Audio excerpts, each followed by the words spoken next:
नमस्कार दर्शकों, मैं शिवप्रिया सिंह आप सभी का स्वागत करती हूं हमारे आज के इस पॉडकास्ट में। और बड़ा ही डिफरेंट पॉडकास्ट हमारा आज का ये होने वाला है, क्योंकि हमारे साथ इस वक्त स्टूडियो में जो गेस्ट मौजूद हैं उनका नाम है अनुज अग्रवाल जी। आपका बहुत बहुत स्वागत है हमारे शो में। जी धन्यवाद। बहुत बहुत स्वागत है।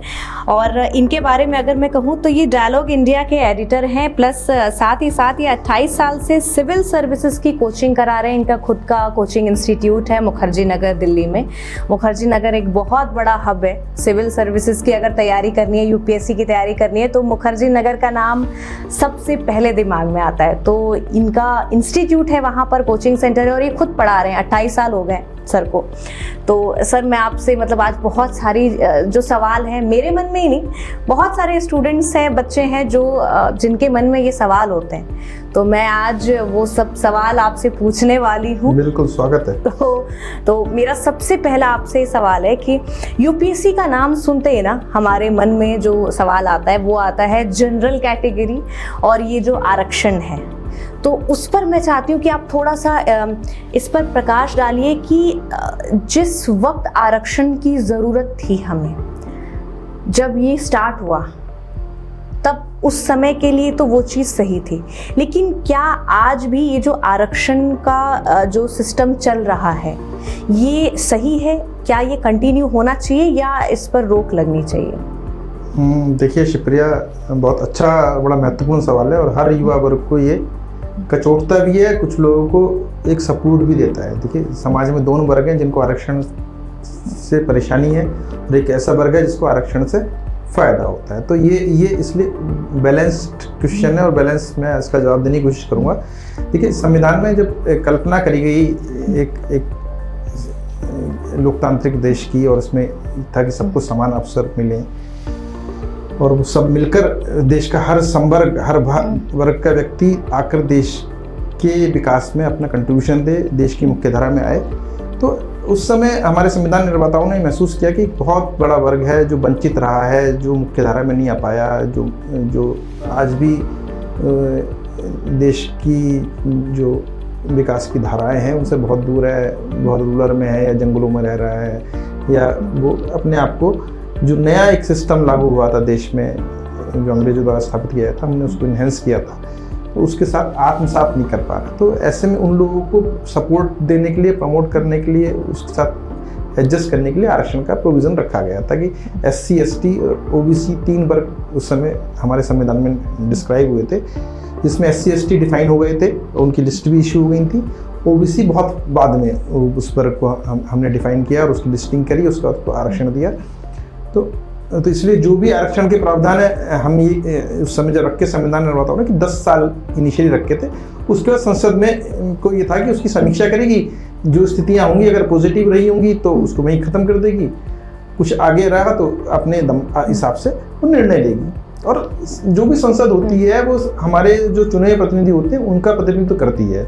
तो हर 5 साल बाद निष्फल होती है। तो अगर देखा जाए तो पिछली आज़ादी से लेकर अब तक जितनी भी बार संसद सत्र आयोजित हुए और उनमें जब भी ये बिल 10 साल के बाद रिवाइव होकर आया, तो हर बार पार्लियामेंट ने सर्वसम्मति से आरक्षण को 10-10 साल करके आगे बढ़ाती रही। तो इसका मतलब कहीं ना कहीं देश में एक सहमति है हमारे पॉलिटिकल जो इलेक्टिव रिप्रेजेंटेटिव है कि कहीं ना कहीं अभी भी बहुत सारे ऐसे वंचित तबके हैं SC ST OBC में जो अभी भी मुख्यधारा में नहीं आ पाए और उनको लगातार सपोर्ट की ज़रूरत है, उनको प्रोत्साहन की ज़रूरत है, उनकी भागीदारी हमारे सिस्टम में होनी चाहिए। इसलिए आरक्षण के प्रावधान हटाते कहीं ऐसा ना हो कि सिर्फ एक ही वर्ग के लोग हमारे देश में विभिन्न पदों पे आ जाएं और वो लोग फिर कहीं ना कहीं बाइस्ड ना हो जाएं और बाकी लोग और तबके समाज के वर्ग जो है वो विकास की धारा से और डिसीजन मेकिंग में अपना रोल प्ले ना कर पाए। नहीं, ये तो एक जो डिस्ट्रीब्यूटिव ब्यूरोक्रेसी का एक कॉन्सेप्ट होता है पॉलिटिकल साइंस में, वो यही होता है कि जब भी ब्यूरोक्रेसी बने वो देश का प्रतिनिधित्व करे। तो देश में सिर्फ योग्य ही नहीं चाहिए, सब वर्गों के लोग भी चाहिए, क्योंकि एक ही वर्ग के योग्य लोग आ गए तो वो एक ही वर्ग का कल्याण करेंगे। नहीं सर, लेकिन इसमें मेरा सवाल ये ना कि इसमें वर्ग की बात नहीं है। जैसे मैं अगर संविधान में वर्ग की बात है, ये हमारे आपके नहीं, टेक्निकल रूप से जब संविधान बनता है तो उसमें बहुत सारे हम इफ और बट्स और बहुत सारे पैरामीटर लगते हैं, तो उसमें वर्ग एक बड़ा इंपॉर्टेंट इशू होता है। तो हर वर्ग का प्रतिनिधित्व होना ये स्पष्ट उसमें संविधान में प्रोविजन है। तो उसके हिसाब से ही इस किया गया।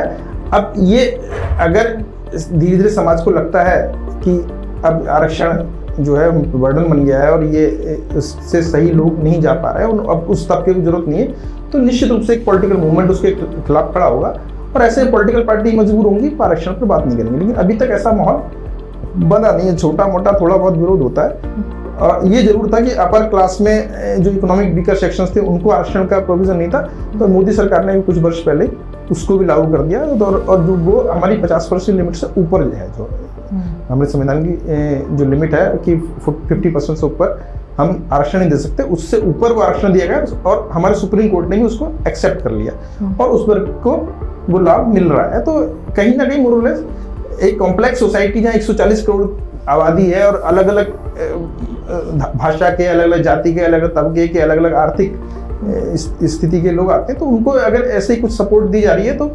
ये बहुत ऑब्जेक्शनबल नहीं होनी चाहिए। लेकिन ये जरूर हम कर सकते हैं कि जो सिलेक्शन का क्राइटेरिया उसमें मिनिमम एक परसेंटेज रखते हैं कि इससे नीचे वाले व्यक्ति का हम सिलेक्शन नहीं करेंगे। कई बार हमने देखा है कि बहुत कम परसेंटेज पे लोगों का सिलेक्शन हो गया, कई बार 1 नंबर या 2 नंबर भी आए, ऐसे लोगों को मेडिकल में या इंजीनियरिंग में या किसी और कोर्स में दाखिला मिल गया। ऐसे लोग आए जिनको बहुत कम उनके रिटन एग्जाम में मार्क्स थे और उनको जॉब मिल गई। तो वो कॉम्पिटेंसी का क्राइटेरिया फिक्स होना चाहिए, उसके बाद आरक्षण अगर दिया जाए तो उसमें ऐसा ऑब्जेक्शन नहीं होना चाहिए। नहीं, जैसे यहाँ पर इंडिया में थोड़ा एजुकेशन सिस्टम को लेकर बहुत अलग अलग धारणाएं हैं। तो आप इतने साल हो गए आपको पढ़ाते हुए इस फील्ड में, तो हम लोग अक्सर ये सुनते हैं कि यूपीएससी बिहार के लोग बड़े जल्दी क्रैक कर लेते हैं। तो आपके जो करियर में मतलब कितने आईएएस ऑफिसर, आईपीएस ऑफिसर्स आपने बनाए हैं, वो मैं जानना चाहती हूँ। और वो किस कास्ट और किस रिलीजन के थे? देखिए, ये बिहार वाला मिथ तो कुछ साल तो जरूर चला था, जो बिहार में से कुछ अभी भी ट्रेंड में है सर। ये जब मुझे लगता है जब लालू यादव की सरकार थी बिहार में और उन्होंने थोड़े से वहाँ पर अगड़ों के खिलाफ एक मूवमेंटम चलाया था, तो वो मूवमेंट के चक्कर में बहुत सारे अगड़ों के फैमिलियाँ, उनके बच्चे दिल्ली और आसपास के जिलों में बिहार से बाहर आकर बस गए थे उस समय, क्योंकि वहाँ पर एक अच्छा खासा क्लास और कास्ट कॉन्फ्लिक्ट चल रहा था। उस फेज में उन लोगों ने तैयारियां की और सेलेक्ट भी हुए और वो एक ट्रेंड बना। जब कुछ भी अगले जाति का या किसी भी जाति का वर्ग का बच्चा सेलेक्ट हुआ तो गांव से और बच्चे भी आने लगे कि भाई वो अगर तैयारी करके सेलेक्ट हो सकता है, हम क्यों नहीं हो सकता। तो वो उसमें फ्लो में लोग आए। लेकिन उसके बाद धीरे धीरे उड़ीसा से भी, राजस्थान से भी, जितने और बंगाल से भी, साउथ इंडिया से भी, हरियाणा से भी, यूपी से भी, मुझे लगता है सब लगभग हर जगह से परसेंटेज ऑफ पार्टिसिपेशन बढ़ा और सिलेक्शन भी उस हिसाब से हुआ। तो एक फेज में आप जरूर कह सकते हो। एक और उससे पहले वाले फेज में अगर आप 80 से पहले की बात करें तो आप देखेंगे तो सारे साउथ इंडियन बहुत ज़्यादा सेलेक्ट होते थे, क्योंकि वो ज़्यादा पढ़ने में अच्छे भी होते थे, वहाँ एजुकेशन सिस्टम ज़्यादा अच्छा था, वो डेडिकेटेड लोग होते थे।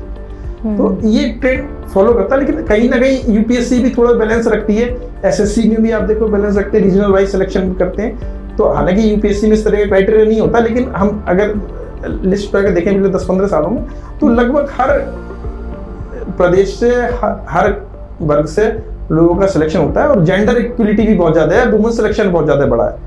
तो ये भी हुआ। तो जैसे जैसे समाज में जागृति आ रही है, हर वर्ग का व्यक्ति और हर लिंग का व्यक्ति आकर इसमें अपनी किस्मत आजमाता है और सिलेक्ट होता है और देश की सेवा करता है।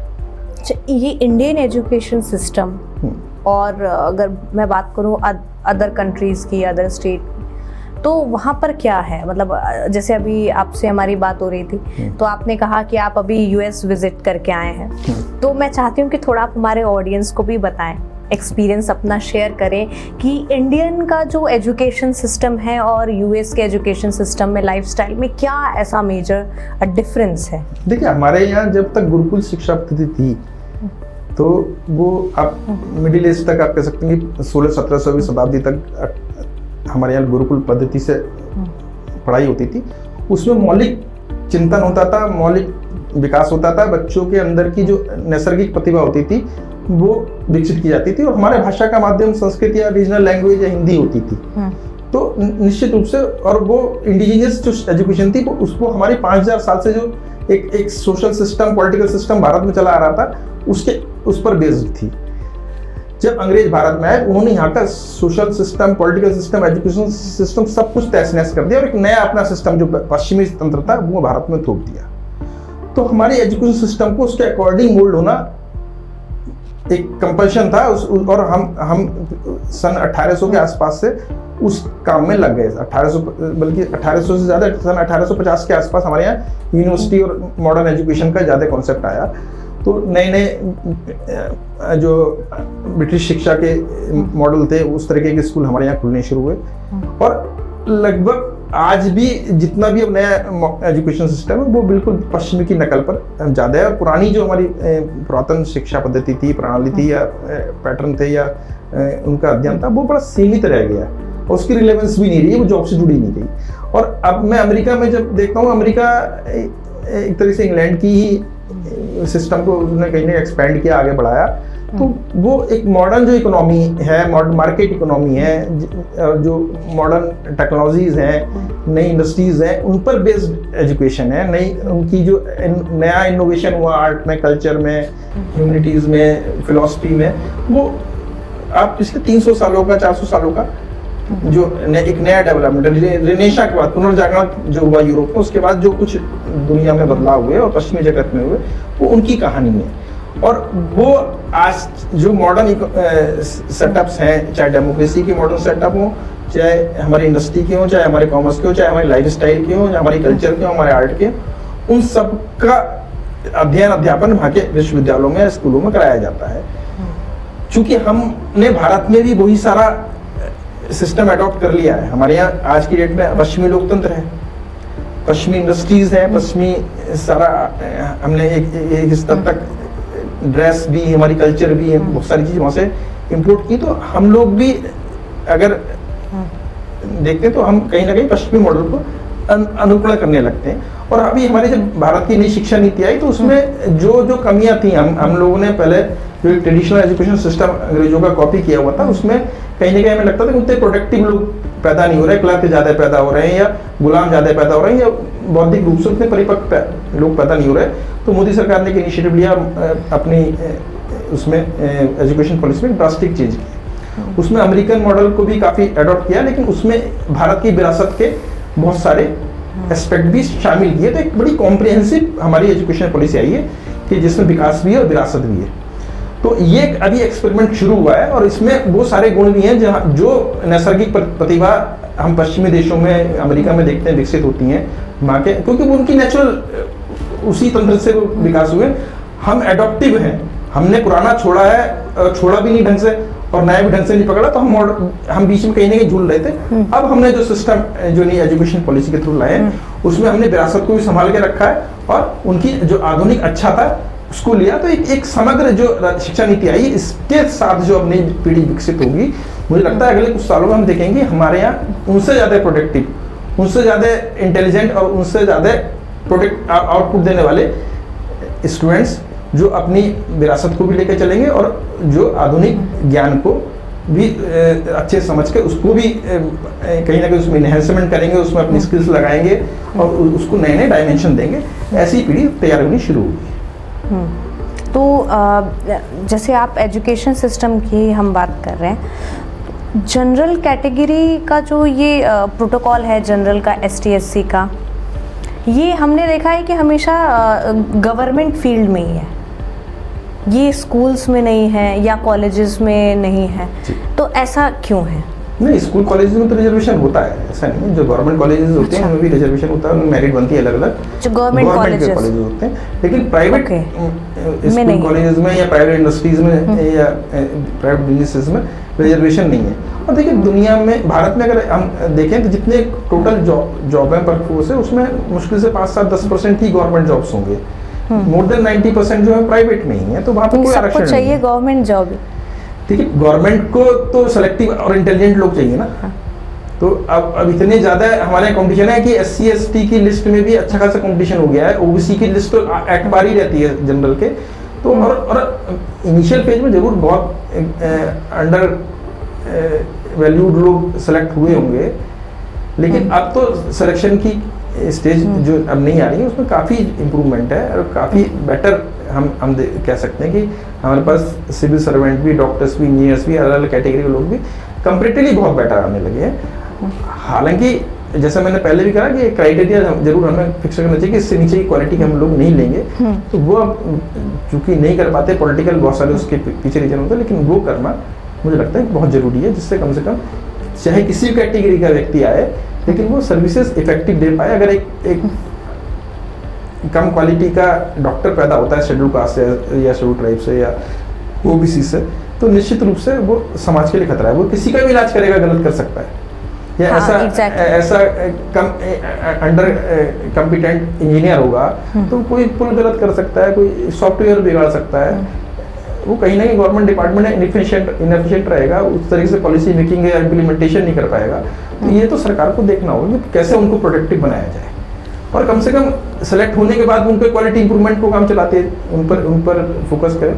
तो कुछ ना कुछ ऐसी चीज़ होनी चाहिए कि वो भी कम प्रतिभाशाली नहीं है, उनको इन्वायरमेंट सही नहीं मिला है, तो उनको कम से कम अब लेटर फेज में अच्छा इन्वायरमेंट देकर उनकी क्वालिटी इंप्रूव करी जा सकती है। तो ये गवर्नमेंट के लेवल पर होता भी होगा, मुझे लगता है कुछ तो ट्रेनिंग प्रोग्राम चलते रहते हैं, लेकिन इसको फोकस्ड होकर और अच्छा करें तो देश की प्रोडक्टिविटी बढ़ेगी। उस जो डिप्राइव्ड सेक्शंस हैं जिनको आरक्षण मिल रहा है उनको में भी कॉन्फिडेंस आएगा कि वो और बेटर कर सकते हैं। नहीं, अगर मैं आपसे ये पूछूं कि इस एजुकेशन सिस्टम में आप क्या चेंज करना चाहेंगे, कि आपको क्या लगता है कि ऐसे कौन से बदलाव हैं जो होने चाहिए? देखिए, education system specially civil services की मैं बात कर रही हूँ। नहीं, वो तो कॉम्पिटिशन की बात होगी। देखिए, हम अगर प्रोडक्टिव ब्रेन निकालते हैं, हम अगर हमारी एजुकेशन अच्छी है स्कूल कॉलेजेस में, तो निश्चित रूप से सिविल सर्विसेज में अच्छा ब्रेन निकलेगा। तो हमने कम से कम स्कूल एजुकेशन में या कॉलेज एजुकेशन में रिजर्वेशन को हटाना चाहिए, तो उससे कम से कम एक सही रेस वहाँ निकलती है। और जहाँ जो बच्चा कमजोर है किसी भी कैटेगरी का, उसको हम स्पेशल हेल्प दें, उसके लिए स्पेशल क्लासेस का प्रोविजन हो, उसको मेन स्ट्रीम में लाने के लिए एक्स्ट्रा एफर्ट हो, वो सबको अच्छा लगेगा। लेकिन उसको ग्रेस दे के पास करना है, उसको रिजर्वेशन दे के आगे बढ़ा देने से उसकी क्वालिटी या उसकी एफिशिएंसी नहीं इंप्रूव होती, ना उससे कंट्री की इकोनॉमी को फायदा होता है, ना कंट्री के डेवलपमेंट को फायदा होता है। तो वो एक स्टैटिकल चेंज हमें करना चाहिए।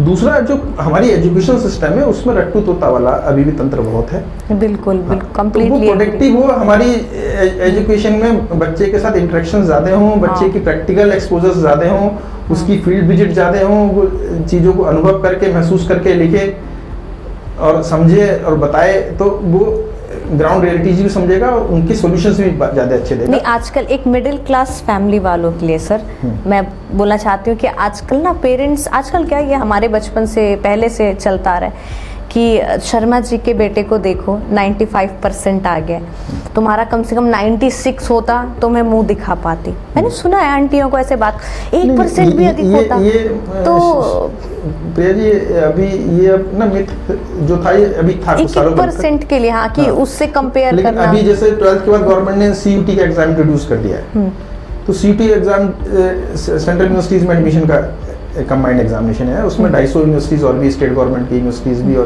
प्राइवेट यूनिवर्सिटीज भी अब शामिल होती हैं। तो उसमें 12th में आपकी कोई परसेंटेज आएगी उससे कोई मैटर ही नहीं करता है, आप उस कॉम्पिटिशन में कितनी मेरिट ला रहे हैं, कितनी परसेंट ला रहे हैं, वो मेरिट इंपॉर्टेंट होता है। तो वो होड़ी खत्म हो गई, आप ले भी आओ 90, 95 और आपको नहीं कहीं एग्जाम में CUT में आपने अच्छा काम नहीं किया, परफॉर्म नहीं किया, तो आप बेकार हो। तो अब गवर्नमेंट ने वो चीज़ें कम की हैं। अब दिल्ली यूनिवर्सिटी में मैं कुछ टीचर्स से बात कर रहा था, तो कह रहे थे कि पिछले 3-4 सालों में जो स्टूडेंट की क्वालिटी है बहुत ज़्यादा इंप्रूव हुई है, क्योंकि वैरायटी आने लगी। ऐसा बच्चा जिसने हो सकता है 11th-12th में अच्छा परफॉर्म ना किया हो, लेकिन यहाँ अच्छा करके उसको सही प्लेटफॉर्म मिला तो बहुत अच्छा परफॉर्म कर रहा है। तो अब जो असली प्रतिभा है, जिसमें नैसर्गिक प्रतिभा है, जिसके अंदर छुपी हुई थी, किसी वजह से एकेडमिक स्ट्रक्चर में निकल नहीं पा रही थी, वो इस नए माहौल से निकल के सामने आ रही है। तो ये एक अच्छे प्रयास हैं जिनकी वजह से वो पुराने मिथ्स जो है वो टूट रहे हैं।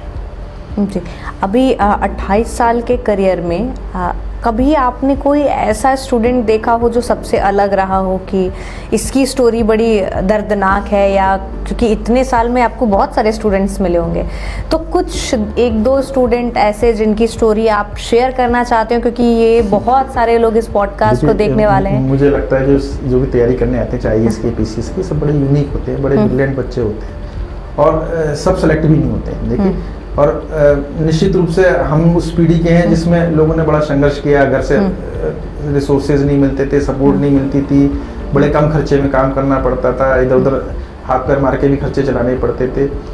और हमें कुछ समझाने वाला बताने वाला नहीं था उस समय। वे ऑफ कम्युनिकेशन नहीं थे, हम घर में भी हफ्ते 10 दिन से पहले बात नहीं कर पाते थे क्योंकि STD PC ऊपर जाके बिल्कुल बात करते। तो मैं उस पीढ़ी से बच्चों की ग्रोथ देख रहा हूँ। और ये एक ऐसी फील्ड है जिसमें अगर मैंने ऐसा भी देखा कि बहुत बच्चे निराश भी हुए, कुछ सुसाइड वाले केस भी आए, सेलेक्टिवली आए, कुछ सिलेक्शन नहीं हुआ तो कुछ मेंटली डिस्टर्ब हो गए, हल्के से कुछ समय के लिए मानसिक रोगों का, बीमारियों का शिकार भी हो गए। लेकिन मोर और लेस मैक्सिमम स्टूडेंट जो सेलेक्ट हुआ तो अच्छी बात है, लेकिन नहीं हुआ तो भी वो कहीं ना कहीं अपने कैरियर में खराब नहीं गया।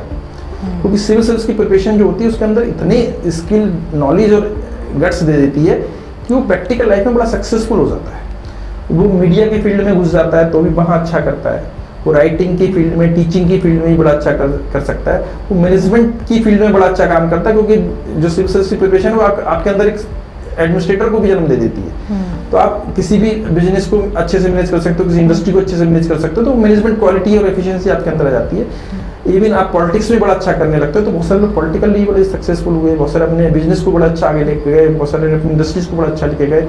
बहुत सारे लोग, जितने मीडिया में आपने अगर देखा हो, आप तो मीडिया से जुड़ी हुई हैं, कि बहुत सारे लोग ऐसे हैं जो सिविल सर्विस की तैयारी करके आपने किए थे लेकिन उसके बाद वहाँ सफल नहीं हो और यहाँ पे बड़ा अच्छा कर रहे हैं। तो सिविल सर्विस जो नॉलेज और कॉन्फिडेंस देता है वो एब्सोल्यूट है। और मैं तो ये कहता हूँ कि हर व्यक्ति को चाहे कुछ सिविल सर्विस करने की इच्छा हो ना हो, यही बोलने वाली थी कि तैयारी जरूर करनी चाहिए। बिल्कुल तैयारी करनी तो उसके अंदर चाहिए, कंप्लीटनेस आती है, नॉलेज की कॉम्प्रिहेंसिवनेस जब आती है तो उसके बाद जो आपकी पर्सनालिटी निखरती है वो अद्भुत होती है। बिल्कुल, एक बार तो जरूर मतलब क्लासेस अटेंड करनी चाहिए क्योंकि वो आपकी एक तरीके से पर्सनालिटी तैयारी का प्रोसेस ही ऐसा है, वो आपको अंदर एक आपके जितने मिसिंग फैक्टर है नॉलेज के भी और पर्सनालिटी के भी सब पूरा कर देता है। तो इसलिए सिलेक्शन को एक तरफ रखकर आप सिर्फ अपनी पर्सनालिटी ग्रोथ के लिए, अपनी मेंटल ग्रोथ के लिए, अपनी कॉम्प्रिहेंसिवनेस के लिए तैयारी जरूर करें। बिल्कुल, जरूरी नहीं कोचिंग में भी करें, आप अपने से भी कर सकते हैं। ये नहीं कि कैरियर प्लस में आना है, किसी और कोचिंग में जाना है। आपको लगता है कि मैं खुद से ही उस सारे कम से कम उस बुक्स को, उस सिलेबस को, उस पैटर्न को समझ लूँ, पढ़ लूँ, जान लूँ, ये आपकी ग्रोथ के लिए बहुत जरूरी है। अभी जैसे कोर्सेज के लिए बच्चे आते हैं तो उसमें सिर्फ मेल ज़्यादा होते हैं या फीमेल स्टूडेंट्स ज़्यादा होती हैं? देखिए, पहले मेल ज़्यादा होते थे, अब फीमेल्स ज़्यादा, लड़कियां बहुत ही कम होती थी। अब लड़कियों का प्रोपोर्शन काफ़ी बढ़ गया। फीमेल ज़्यादा तो नहीं कर सकता लेकिन वो लगभग 30%, 35%, 40% भी होने लगा। किसी किसी बैच में बराबर भी हो जाता है, डिपेंड करता है। लेकिन एक अगर 10-15 सालों में देखें तो एक बड़ा ड्रास्टिक चेंज आ गया है, वो कई गुना बढ़ गया है लड़कियों के परसेंटेज। तो ये एक बहुत पॉजिटिव सिग्नल है। और मैंने ये भी देखा है कि लड़कियां ज़्यादा अच्छा परफॉर्म भी करती हैं, सिंसियर भी ज़्यादा होती हैं और सिलेक्शन भी उनका ज़्यादा होता है कहीं ना कहीं। अगर हमारे वही एक ही कॉम्पिटेंसी के 2-3 बच्चे, 2 लड़के और 2 लड़कियां, तो मैं देखता हूँ कि आउटपुट में लड़कियों का ज़्यादा अच्छे नंबर आ जाते हैं, जबकि 2 लड़कों की भी वही कॉम्पिटेंसी होती है, कैलिबर होता है, लेकिन सिंसियरिटी ज़्यादा होने से वो ज़्यादा अच्छा क्लिक कर जाते हैं। और जॉब्स में भी मैंने देखा, मैं जब बात करता हूँ जो हमारी डिफरेंट ट्रेनिंग एकेडमीज़ हैं उनमें जो डायरेक्टर्स होते हैं उनसे कई बार इंटरेक्शन का मौका मिलता है, या जब वो लोग जॉब में जाते हैं तो उनके सीनियर से बात करने का मौका मिलता है, तो वो लोग कहते हैं कि बीइंग ए लेडी वो ज़्यादा अच्छी परफॉर्म करती हैं और वो सिंसियर होती हैं। वो उन्हें गप्पे मारने का या फालतू इधर उधर जाने का उनके पास वो नहीं होता, टू द पॉइंट काम करती हैं और ज़्यादा ऑनेस्ट भी होती हैं, ज़्यादा कमिटमेंट होता है उनको जॉब के लिए और वो कभी भी ना गलत रास्ते नहीं अपनाती। तो ऐसी लेडीज़ कम मिलेंगी जो रिश्वत ज़्यादा लेती हों, भ्रष्टाचार करती हों। ये है तो सब जेंडर में, बट हाँ कम फीमेल्स में, हाँ बहुत कम है। तो ये एक अच्छी बात है। और फीमेल्स के साथ ये भी होता है कि उनको ना घर से, मतलब मैं क्योंकि मैं भी फीमेल हूँ तो मैं अपने घर का नहीं, मतलब मैं जो लोगों से बात करती हूँ तो ये भी रहता है कि बेटा तूने अगर ये IAS क्रैक नहीं किया तो अगले साल तेरी शादी करा देंगे। तो बड़ा डंडा रहता है तो लड़कियों के साथ ना ये मेरा मतलब अच्छा खासा मैंने रिसर्च किया। क्या होता है कि भाई क्लास के बीच में ब्रेक हुआ, चाय पीने चले गए, चाय पीने अब चले वो गप्पे मारने में आधा घंटा निकल गया, ब्रेक 10 मिनट का था, 20 मिनट की क्लास ही निकल गई। और इसके बाद अब लड़कियां चाय पीने नहीं आती। नहीं नहीं, उसमें घर से भी सर सबसे बड़ा प्रेशर होता है हाँ। कि अगर तूने ये क्रैक नहीं किया तो अगले नहीं, साल देखिए, पक्का तेरी शादी कर अगर कोई देंगे। पेरेंट्स अपनी लड़की को भेजते हैं हाँ, पढ़ने, हाँ। हालांकि चीजें काफी बदल गई हैं, तो लेकिन वो एक बहुत बड़ा स्टेप होता है जी। अगर रूरल से, छोटे कस्बे से आज भी कोई बिल्कुल, लड़की बहुत आती बड़ी है तो बात। वो एक बड़ा डिसीजन होता बहुत बड़ी है। बात। तो ऐसे में अपनी परफॉर्मेंस दिखाना, अपने आप को प्रूव करना, ये आपके लिए सबसे बड़ा बड़ी challenge प्रायोरिटी है। होती है। बिल्कुल। तो आप उसमें भी बायना हुए तो आप गए काम से, बिल्कुल। तो ये तो लाइफ टाइम अपॉर्चुनिटी आपको मिली, तो वो आपको परफॉर्म जिम्मेदारी करना ना वो पड़ेगा। बचपन से ही दिमाग में, हाँ। वो घर से निकलते टाइम ही डाल दी जाती है कि बेटा देख इतना पैसा है, बस। इतने में करना है, इतना टाइम है और तेरे पास इतना टाइम। ये बहुत सारे मेल्स भी होते हैं जो मिडिल क्लास लड़का भी आता है, मैं उनमें भी ये चीज देखता हूँ। ऐसा नहीं है, कई बार कुछ जो अच्छी नहीं, मैं especially फ्यूडल लड़कियों की सोसाइटी बात के कर या रही हूँ। बिजनेस या इंडस्ट्रियल ग्रुप के बच्चे आ जाते हैं, वो कैजुअल ज्यादा हो जाते हैं कई बार, लेकिन उनमें भी कई बार मतलब नहीं, लड़कों में भी सर ऑब्सेशन होता है, बट मैं मोस्टली फीमेल से जो मैंने बात की, मोस्टली 99% उन पर प्रेशर ज्यादा मैम अगर हमने नहीं किया ना तो शादी हो जाएगी अगले साल, अगर हमने क्रैक नहीं किया ना तो अगले साल सही हमारी बात। शादी हो जाएगी। तो मतलब इतना लोग लड़कियों के लिए मतलब कितनी सोचिए कि डिफिकल्ट, अब मैरिज को भी मैं अगर लेकर आपसे बात करूं तो इतना ऐसा माहौल हो गया कि लेकिन लड़कियां अभी भी- जॉब करने को अभी भी, इंडिपेंडेंस होना कह रही है। मुझे लगता है अभी ओवरऑल हम एडमिनिस्ट्रेशन में देखें ना, चाहे ये सब पीसेस में अभी लड़कियों का परसेंटेज बहुत कम है। अभी उनका परसेंटेज और बढ़ाने की जरूरत है। बिल्कुल बिल्कुल। और जितनी जेंडर इक्वलिटी आएगी उतनी इफेक्टिव डिसीजन मेकिंग होगी, उतनी फास्ट आपकी देखना वर्किंग होगी, उतना अच्छा डेवलपमेंट होगा। और जब तक दोनों सेगमेंट मेल और फीमेल सेटिस्फाइड रहेंगे सोसाइटी में, तब तक आप जस्टिस की बात भी नहीं कर सकते। आप जिस जस्टिस के लिए कॉन्स्टिट्यूशन को बनाया है, जस्टिस हो, इक्वलिटी हो, तो वो तो फंडामेंटल वही है, क्योंकि एक वुमेन के जो मैटर्स है वुमेन ज्यादा अच्छे से समझ सकती है, और उसको अगर आप आगे नहीं करेंगे, उसको उसके वाली पोजीशन नहीं देंगे, तो फिर कोई लॉजिक नहीं है इतने बड़े ड्रामे का, इतनी बड़ी जस्टिस की, सोशल उसकी बातें करना। तो ये तो मुझे लगता है आज की प्रायोरिटी है कि हम वुमेन इक्वलिटी के लिए सबसे पहले वुमेन रिजर्वेशन नहीं हो तो कम से कम वुमेन प्रेफरेंसेस तो कम से कम हो। तो अभी पार्लियामेंट में भी देखिए, अभी 33% का एक पार्लियामेंट में असेंबलीज में पास हुआ है, हाँ। अगले फेज से लागू हो जाएगा।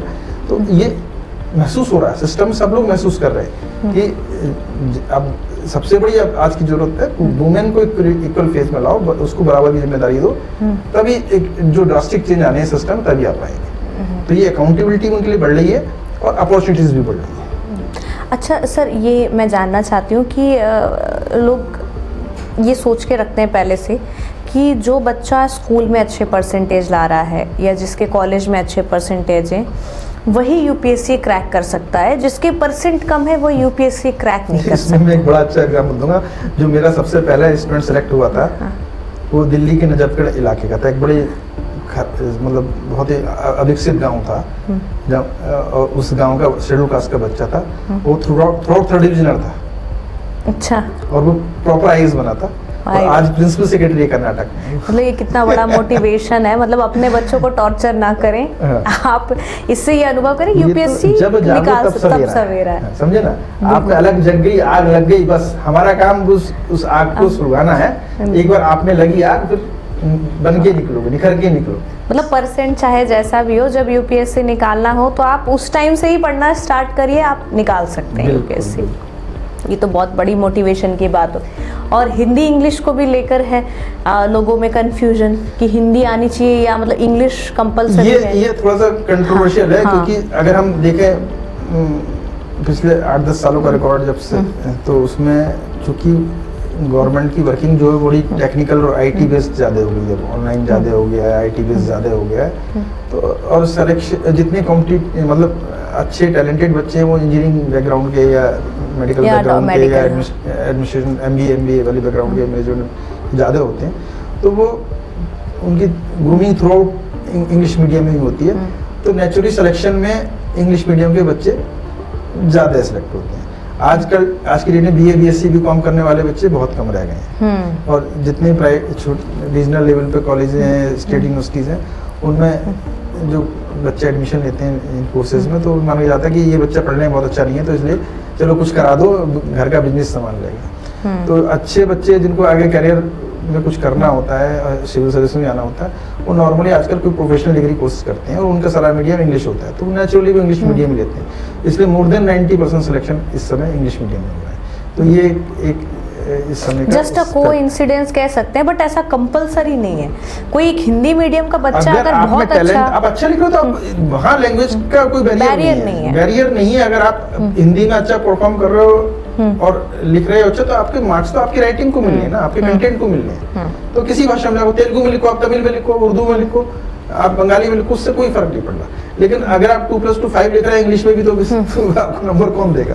तो आपको सही कंटेंट लिखना है, आपकी अंदर की प्रतिभा दिखनी चाहिए आपकी राइटिंग में। उस आंसर को आपने कितने अच्छे से एसेस किया, उस क्वेश्चन को कितने अच्छे से बोल्ड करके, कितने उसमें डायमेंशंस दी, कितने डाटाज दिए, कितने फिगर दिए, कितने उसको आप किस नए एक्सक्लूसिव कंक्लूजन पे ले गए।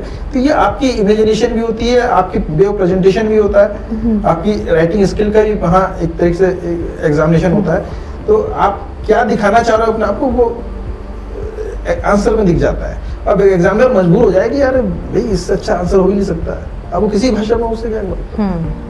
तो ये सब बैरियर नहीं होते हैं। अब बहुत सारी जो स्टूडेंट जो है, बहुत सारे जो अपनी कोई ना कोई लिटरेचर लेके देते हैं ऑप्शनल सब्जेक्ट रूप में, अब हर लिटरेचर सिलेक्शन होता ही था, तो ऐसा बड़ा बैरियर नहीं है। तो ऐसा कभी होता नहीं कि यूपीएससी की एग्जाम्स जो होते हैं आईएएस की और ये सब, तो इसके कभी क्वेश्चन पेपर लीक हो जाए या कुछ बाहर कभी आ जाए क्वेश्चंस या इसकी तैयारी के? देखिए, मैंने आज तक नहीं सुना 28 साल के करियर में कि मोस्टली मेडिकल के पेपर लीक हो जाते हैं। जो पूरा प्रोसीजर है बड़ा इंटैक्ट रहता है, बड़ा कॉन्वेंशनल रहता है और बड़ा फुल प्रूफ रहता है।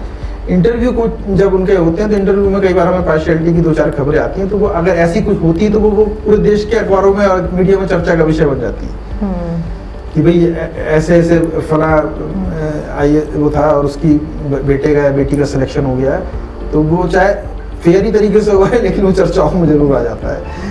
तो अदरवाइज कम से कम यूपीएससी इस मामले में बिल्कुल ट्रांसपेरेंट है और हम कम से कम उसके सिलेक्शन प्रोसेस पर उंगली नहीं कर सकते। और सर मैं चाहती हूँ कि ये सवाल है ना, मैं थोड़ा ब्रीफ में आपसे जानना चाहूँगी कि जो बच्चे भी, जितने भी बच्चे हैं यहाँ पे यूपीएससी की तैयारी करना चाह रहे हैं या कर रहे हैं, उन्हें क्या करना चाहिए? मतलब मैं चाहती हूँ कि आप एकदम विस्तार में बताएं कि उन्हें क्या करना चाहिए, उनका लाइफस्टाइल कैसा होना चाहिए, उनका शेड्यूल कैसा होना चाहिए और किन सब्जेक्ट्स को किस तरीके से उनको पढ़नी चाहिए, मीन्स इन शॉर्ट प्रिपरेशन कैसे करें। सिविल सर्विसेज जो है एक एडमिनिस्ट्रेटिव जॉब है, तो जो सिविल सर्विस तैयारी शुरू होती है वो आपकी सोच के साथ शुरू होती है कि आपको फ्रॉम द डे फर्स्ट ये सोचना है कि आप एडमिनिस्ट्रेटर हैं। आपको एडमिनिस्ट्रेटर बनना नहीं है, आप आज की डेट में एडमिनिस्ट्रेटर, और एडमिनिस्ट्रेटर जैसे सोचता है, जैसे उसकी पर्सनैलिटी होती है, उस तरीके के गुण अपने व्यक्तित्व में आपको विकसित करने हैं। क्योंकि अगर आपको डिसीजन मेकिंग पोस्ट पे जाना है तो आपकी डिसीजन मेकिंग इफेक्टिव होनी चाहिए, आपको खुद डिसीजन लेने आने चाहिए, आपको क्राइसिस मैनेजमेंट आना चाहिए, आपकी पर्सनैलिटी बड़ी अपीलिंग होनी चाहिए, आपका ड्रेस सेंस अच्छा होना चाहिए, आपको बात करने का तरीका आना चाहिए, आपका टेम्पर लूज नहीं होना चाहिए, आप शांति से बात को समझकर एनालाइज करके उत्तर देने की क्षमता रखने वाले होने चाहिए। तो ये निश्चित रूप से एक दिन में नहीं आए, आपको धीरे धीरे प्रतिभाएं ये गुण विकसित करने पड़ेंगे। लेकिन आपको एक बार ये सोचना पड़ेगा, देखिए मैं एक ब्यूरोक्रेट के पास जा रहा हूँ, एक सिविल सर्वेंट के पास जा रहा हूँ मिलने, तो मेरे दिमाग में उससे क्या अपेक्षाएं हैं, वो क्या, और मेरे दिमाग में उसकी पर्सनैलिटी का क्या नक्शा है। तो जो नक्शा आप बना रहे हो वो आपके अंदर भी होने चाहिए। तो ये एक पर्सनैलिटी जब आपकी उस तरफ से सोचना शुरू करेगी, तो आपकी जब कंटेंट पढ़ोगे, जब अपने सिलेबस पढ़ोगे, तो उसमें भी आपको दिखेगा कि ये पूरा प्रोसेस जो है सिलेबस का, जो आपको पढ़ाया जा रहा है, वो सिविल सर्वेंट मेकिंग टूल्स हैं वो सारे। वो एग्जामिनेशन जो प्री मेंस इंटरव्यू लिया जा रहा है, तो वो आपके अंदर के एक एडमिनिस्ट्रेटर को इमर्ज कराया जा रहा है, उसको शेप दिया जा रहा है, उसकी लिंकिंग है उस जितने भी सब्जेक्ट हैं, पोर्शंस हैं, पैटर्न हैं एग्जाम के, वो आपकी अंदर के सिविल सर्वेंट को इमर्ज कराने के प्रोसेस से जुड़े हुए हैं।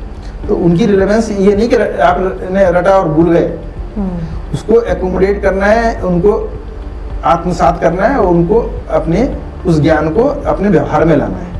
तो सिविल सर्विस की जो प्रिपरेशन होती है वो नॉलेज को रट के छोड़ने वाली नहीं होती, नॉलेज को एकोमोडेट करके इम्प्लीमेंट करने वाली होती है। समझ तभी गए बिल्कुल मैंने मतलब मेरे पिताजी बोलते थे। तो फंडामेंटली हम क्या करते हैं, जितने भी कंपटीशन देते हैं रटते हैं, या जैसे एकेडमिक एग्जाम देते हैं, रटे एग्जाम में उगल के आ गए और भूल गए। सिविल सर्विस में ऐसा कभी नहीं होता है। सिविल सर्विस में जो पढ़ना है उसको लाइफ से जोड़ना है, समझे ना। अब आप इसको मैं और अच्छे से एक बड़े एग्जाम्पल से सेट करता हूँ कि देखो आप इस देश के प्रशासक बनने जा रहे हो, है ना। अब इस देश का इतिहास क्या है अगर आपको नहीं पता तो इस देश पे शासन कैसे करोगे आप, तो इतिहास आपको अच्छे से आना चाहिए। अब आज आप महाराष्ट्र में पोस्टेड हो, कल वो गुजरात में, परसों हो सकता है तमिलनाडु में पोस्टेड हो, या उसके बाद सेंट्रल गवर्नमेंट में आ जाओगे, तो हर जगह इतिहास आपको पता होना चाहिए।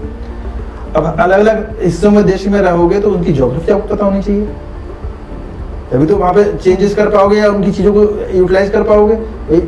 कर्नाटक में क्या मिनरल्स होते हैं, किस तरह का खेती होती है, कितने उसमें वन है या कितने उनका इंफ्रास्ट्रक्चर है, ये हमारी समझ होनी चाहिए। अब जिस देश पर आप शासन कर रहे हो उसका पॉलिटिकल सिस्टम पता होना चाहिए, तो पॉलिटी आपको आनी चाहिए। उस देश की इकोनॉमी कैसे चलती है तो आपको इकोनॉमी आनी चाहिए। आज जो ट्रांसफॉर्म करोगे देश को तो उसका टूल सबसे बड़ा साइंस एंड टेक्नोलॉजी है, जनरल साइंस भी आनी चाहिए, साइंस टेक्नोलॉजी भी आनी चाहिए। तो और उस देश का सोशल सिस्टम क्या है जिस पे आप गवर्न करने जा रहे हो, कोई अदरवाइज सोसाइटी को समझोगे कैसे, समझोगे नहीं तो ट्रांसफॉर्म कैसे करोगे, तो उसका सोशल सिस्टम पता होना चाहिए हमें।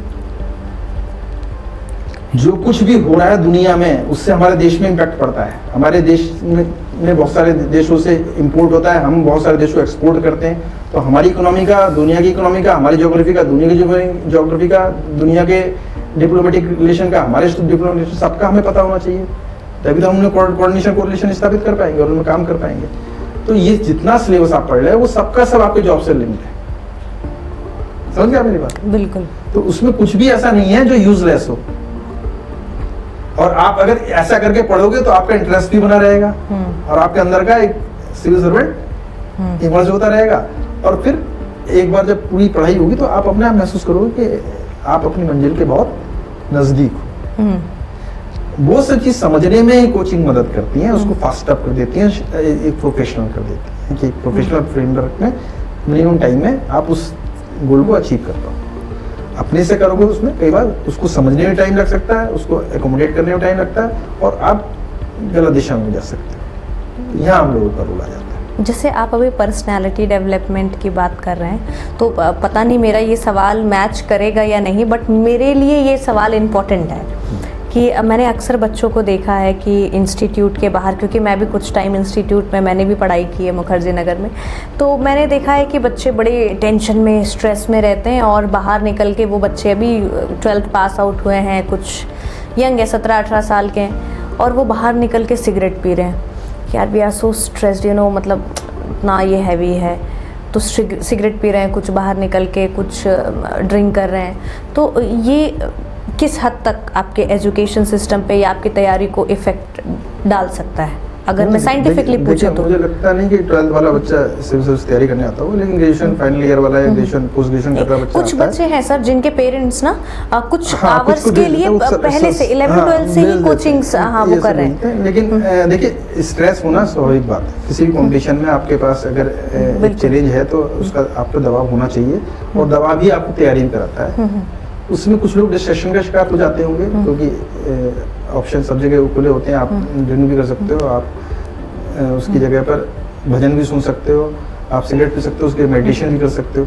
तो ये ग्रूम करने वालों पे या हमारे कोच पर डिपेंड करता है कि हमें कैसे ग्रूम करते हैं। अगर वो इस बारे में कोई आपको गाइडेंस नहीं दे रहे, दिशा नहीं दे रहे, तो निश्चित रूप से आप कुछ भी कर लो। आपको जो पिक्चरों में दिखता है आप वो कर लो, नहीं पिक्चर वाले हीरो नहीं बनना है, हमें रियल लाइफ हीरो बनना है। वो पिक्चर वाले हीरो तो तंबाकू का, शराब का प्रचार करते रहते हैं, तो वो हीरो नहीं है। दाने दाने में केसर का दम, वो हीरो नहीं हो सकते हमारे, उनको रोल मॉडल नहीं बनाइए। और जो अपने गुरुओं से इस बारे में डिस्कस कीजिए, जिनसे आप गाइडेंस ले रहे हैं, अपने पेरेंट्स से ही पूछिए कि स्ट्रेस अगर हमें हो रहा था उसको ओवरकम कैसे करें। अपने सीनियर फ्रेंड से पूछ सकते हो, आप सीनियर से पूछ सकते हो, लेकिन नशा कभी उसका सोल्यूशन नहीं हो सकता। नशा तो आपको डिस्ट्रैक्ट करेगा, आज आपको कर लो, कल को आप पढ़ने लायक भी नहीं रहोगे, और फिर सबसे बड़ी चीज कम रहेगी, आप उसके लिए इतना पैसा कहाँ से लाओगे? अगर आप मिडिल क्लास फैमिली के हो तो पैसा आप 100, 200, 500 रुपये अगर रोज इन्हीं कामों में खर्च करोगे तो आपके पेरेंट्स पूछेंगे भी इतना पैसा हम कहाँ से दें। तो आपके गलत आपके लिए अपने बहुमूल्य संसाधन तो खर्च नहीं करेंगे। तो इसलिए कम से कम ऐसे कोई गलत काम ना करें जिससे कुछ नहीं मिल रहा। हाँ, आप अगर मेडिटेशन करते हैं, योग करते हैं और कुछ अच्छा संगीत सुनते हैं तो निश्चित रूप से आप अपनी टेंशन दूर कर पाएंगे और ज़्यादा रिलैक्स और रिलीफ फील कर पाएंगे। कुछ भी नहीं हो, आप थोड़ा सा मेडिटेशन कीजिए, थोड़ा संगीत सुनिए, पढ़ के सो जाइए, सुबह तक अपने आप सब ठीक हो जाएगा। ये तो प्रोसेस है, process of learning, process of growth जो होता है उसमें ऐसा होता रहता है। अब हर दिन हर स्ट्रेस पे हम कुछ ना कुछ नशा करने लगेंगे तो बचेंगे ही कहाँ, हमारा शरीर ही नहीं बचेगा, स्वास्थ्य भी ठीक रहेगा, पढ़ने लायक ही नहीं बचेंगे। बिल्कुल। इससे एक चीज़ याद आई मुझे कि पढ़ने लायक नहीं बचेंगे। जब मैं तैयारी कर रही थी तो मैं इंस्टीट्यूट का नाम नहीं लूँगी, but when I was preparing for my IFS, तो हमारा जो टाइमिंग था सुबह, मतलब 8 साल पहले की बात है, सुबह 9 बजे से रात के 10 बजे तक। तो मतलब ऐसे हो जाते थे ना हम पागल, बिल्कुल रात को 10 बजे घर पे आए, खाना खाए, बस सो गए, फिर सुबह उठे सीधा इंस्टीट्यूट। तो इसमें मुझे ऐसा लगता है कि ये जो टाइमिंग का इशू है ना, सेल्फ स्टडी के लिए हमें मुझे लगता है कि कई बार ये हर इंस्टीट्यूट का ऐसा है या कुछ इंस्टीट्यूट के साथ ऐसा हर है? कोचिंग की अपनी एक स्ट्रेटजी होती है, उसमें कुछ सक्सेसफुल होती है, कुछ नहीं होती है। अब अगर आप 8 घंटे 10 घंटे 12 घंटे स्टूडेंट को पढ़ाया तो मुझे लगता है वो एक उसकी कैपेसिटी से भी ज़्यादा है और उनको बेसिक प्रोसेस ऑफ लर्निंग नहीं पता होता है।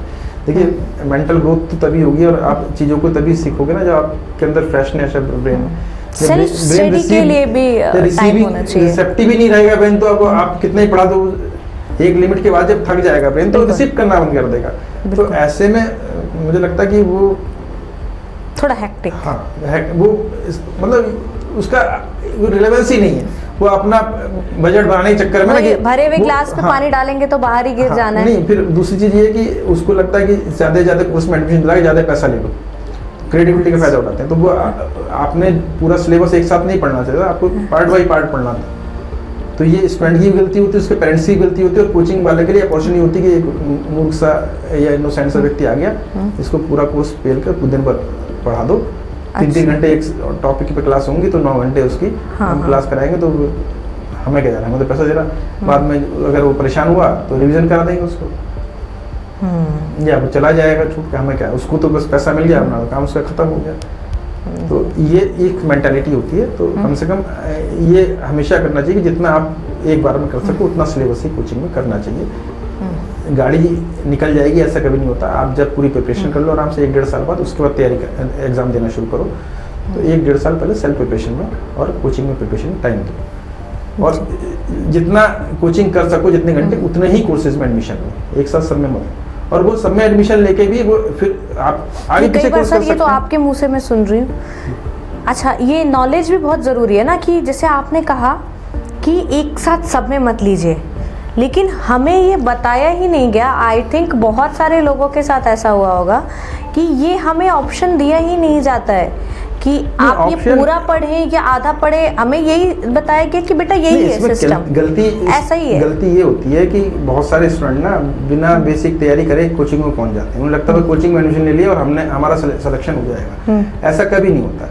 देखिए, कोचिंग और टीचिंग में अंतर होता है और स्टूडेंट इसको अंतर को समझ नहीं पाते। देखिए, एक आपने भारत की क्रिकेट टीम देखी है ना, बिल्कुल इंडिया के बेस्ट प्लेयर्स हैं उसमें। उसके बाद भी उसमें कोच है, उसके अंदर एक कोच है ना, अभी राहुल द्रविड़ कोच थे, अभी उसके बाद अभी वो बन गए हैं जो दिल्ली के सांसद थे। तो ये जब सारे अच्छे प्लेयर हैं तो फिर कोच की जरूरत क्या है? तो कोच का काम जो होता है वो ये होता है कि आपको विनिंग स्ट्रेटजी बताता है, आपको सामने वाली टीम की वीकनेसेस बताता है, आपकी स्ट्रेंथ बताता है, आपकी वीकनेसेस बताता है, और कैसे उस सही जंग को जीतना है देने वो का बताता काम। है। तो आप जब कोचिंग में आ रहे हो तो हम ये एक्सपेक्ट करते हैं कि आपको काफी कुछ आता है, आप होमवर्क करके आए हो, स्ट्रेटजिकली सब कुछ समझ के आए हो, उसके बाद हमारे एडमिशन ले रहे हो। वो कोचिंग का काम नहीं है कि वो ABCD बताए। तो ये यहाँ गलती आप करते हो, आप होमवर्क नहीं करते हो। तो इसमें कोचिंग भाई, और आप ये एक्सपेक्ट करो कि 5 साल का सिलेबस कोचिंग वाला 6 महीने पढ़ा रहा है तो वो सब कुछ करा भी दे और सारी स्टडी तो भी समझा दे और आपको बाहर भी ले जाए, तो ये कहीं ना कहीं आपकी ओवर एक्सपेक्टेशन होती है। तरीका ये होता है कि पहले 6 महीने से 1 साल तक सेल्फ स्टडी कीजिए आप। उसके बाद अपनी प्रायोरिटी डिसाइड कीजिए कि आपकी वीकनेसेस कहाँ पे हैं। उसके बाद उसके अकॉर्डिंग उससे रिलेटेड कोचिंग में एडमिशन लीजिए। और आप जाके सीधे पिताजी ने पैसे पकड़वाए, आपने जाके कोचिंग में एडमिशन ले लिया, उसने कह दिया कि आप, उसको क्या पता है भाई उसने आपने किस अप्रोच से आया। बिल्कुल। उनका आपको कम टाइम में पूरा पढ़ना है। बहुत सारे लोग ऐसे आते हैं हमारे पास कि भाई मैं वर्किंग हूँ, मैं 4 महीने छुट्टी लेके आया, मुझे 4 महीने सारा पढ़ना है। जी सर, बहुत अच्छा लगा आपसे बात करके। लेकिन चलते चलते ना मेरा आखिरी सवाल आपसे कि यूपीएससी की जो तैयारी होती है इसके कुछ डार्क साइड हैं, अगर हैं तो वो क्या है? देखिए यूपीएससी में थोड़ा सा सरकार ने लिबरल किया हुआ है एज को, बहुत लंबी एज से तैयारी होती है, तो कई बार लोग, अगर आप कॉम्पिटेंट है तो आपका 1-2 साल में समझ में आ जाएगा कि आप इसके लिए डिजर्व करते नहीं करते, और नहीं होता तो आपको उसको 2 से 3 चांस देने के बाद छोड़ देना चाहिए। लेकिन कुछ लोग इमोशनल फूल बन जाते हैं और कई सालों तक, क्योंकि ऑप्शन रहता है लंबे समय दिन तक, देते रहते हैं। उसमें उनकी महत्वपूर्ण साल जो जवानी के होते हैं, जहाँ वो कुछ और भी कर सकते हैं, वो खर्च हो जाते हैं। तो पहले चीज़ कि अपना एप्टीट्यूड पहचानो कि आपका एप्टीट्यूड क्या है। Are you deserving for civil service?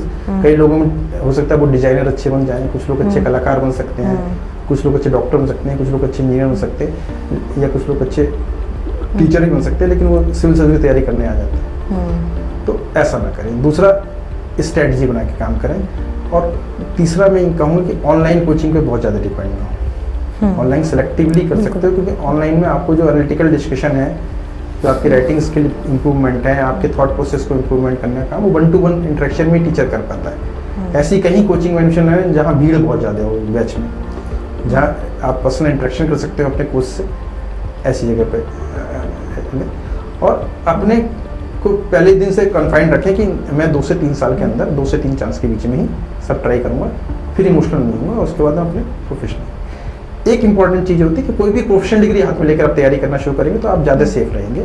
तो कल को सिलेक्शन नहीं भी होता तो आपके लिए फ्यूचर में एक रास्ता खुला रहता है। जी बिल्कुल, ये बहुत अच्छी बात आपने बताई। और मैं चाहती हूँ कि हमारे ऑडियंस इस चीज़ को समझे कि प्लीज़ यूपीएससी को आप इमोशनली ना लें, क्योंकि आज की डेट में थोड़ा स्टेटस सिंबल बना दिया गया है, लेकिन यूपीएससी की बहुत डेप्थ है, इसमें बहुत मतलब सिंसियरिटी की ज़रूरत होती है। और आप अगर अंदर से वाकई में आपको लगता है कि आप यूपीएससी क्रैक कर सकते हैं, आप में वो कैलिबर है, तो प्लीज़ आप उस चीज़ को करिए। और जैसे कि हमने तो बात किया कि आपको यूपीएससी करना हो या ना करना हो, एक बार क्लासेस ज़रूर, मुझे लगता है कि आपको अपनी पर्सनालिटी डेवलपमेंट के लिए करना चाहिए। आप कई स्टेज ऊपर पहुंच जाते हो, सोच के भी, पर्सनालिटी के भी, और अपनी किसी भी फील्ड में आगे जाओ उसकी सक्सेस के लिए। बिल्कुल, तो ये चीज़ आप ध्यान में रखिए और कोई फैमिली प्रेशर या स्टेटस सिंबल की तरह ना ले। पर्सनालिटी डेवलपमेंट है, आपको करना चाहिए। और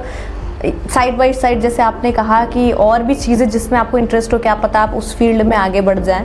तो ये बहुत से लोगों के साथ आपने देखा भी है, कहा जैसे आपने बताया कि कोई बिजनेस में आगे बढ़ रहा है, हर जगह आप आगे बढ़ोगे, आपके अंदर मैनेजमेंट स्किल इतनी आ जाएगी कि आप कहीं फेलियर नहीं होंगे, आप हर जगह एज ए लीडर काम करो। बहुत सारा आपसे मतलब बहुत सारी चीज़ें मुझे जानने को मिली, और मुझे लगता है मेरे साथ साथ हमारे जो ऑडियंस है, जो भी ये शो देख रहे हैं, उनको भी काफ़ी कुछ नॉलेज मिला ही होगा डेफिनेटली। और मैं चाहती हूँ कि मिला है नॉलेज, ठीक है, लेकिन उस पर थोड़ा अमल भी करिएगा। तो मैंने आप लोगों के दिमाग में जो धूल जमी हुई थी, धुंध जमी हुई थी, उसे साफ कर दिया हम लोगों ने। और अब आप कमर कसें, जोश में लग जाए। बिल्कुल बिल्कुल। नहीं सर, सच में आप बहुत अच्छा, मतलब मैं तो ये सोच रही हूँ कि काश मुझे तब पता होता 8 साल पहले कि हाँ मुझे नॉलेज, तब उतना फ़ोन हम नहीं चलाते थे, तो पता होता तो ज़रूर सर। मैं तो सोच रही हूँ कि अभी इस शो के बाद मैं आपके क्लासेस ज्वाइन करने वाली हूँ, मतलब क्योंकि मुझे अपना पर्सनैलिटी और थोड़ा डेवलप करना है, तो क्या पता बाई लक सेलेक्ट हो गई। Thank you so much sir, बहुत अच्छा लगा आप शो में आए और आपने इतना मतलब गहरी जानकारी दी। धन्यवाद sir, thank you so much.